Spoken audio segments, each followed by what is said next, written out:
আচ্ছা, আপনারা রাজস্থানের কোটা শহরের নাম তো শুনেছেন, যাকে ভারতের কোচিং ক্যাপিটাল বলা হয়। কিন্তু আপনারা কি এটা জানেন যে এই কোচিং ক্যাপিটাল একটা ছোট টিউশনি থেকে শুরু হয়েছিল?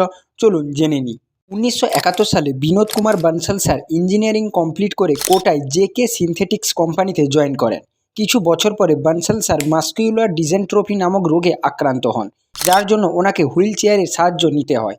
ওনার চিফ ইঞ্জিনিয়ার হওয়ার স্বপ্ন ধ্বংস হয়ে যায়। তখন তিনি সিদ্ধান্ত নেন যে যাদের ইঞ্জিনিয়ার হওয়ার স্বপ্ন তাদের পাশে থেকে তিনি তাদের সাহায্য করবেন। তাই কয়েকজন প্রতিবেশীর বাচ্চাদের পড়ানো তিনি শুরু করেন।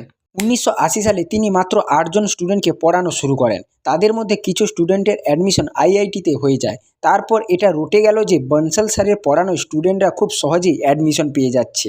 তারপর ১৯৯১ সালে বনসাল ক্লাসেস কোচিং ইনস্টিটিউটের যাত্রা শুরু হয়। এরপর ভারতের অনেক রাজ্য থেকে স্টুডেন্টরা ওখানে পড়তে আসে। বনসাল ক্লাসেসের সাকসেস দেখে কোটাতে এরকম অনেক কোচিং সেন্টার খুলতে লাগলো। স্টুডেন্টদের সংখ্যা বাড়ার জন্য সেখানে স্টুডেন্টদের জন্য হোস্টেল, ক্যান্টিন এবং বুক স্টোর খুলতে লাগলো। এইভাবে রাজস্থানের একটি ছোট্ট শহর কোটা ইন্ডিয়ার কোচিং ক্যাপিটাল হয়ে উঠল।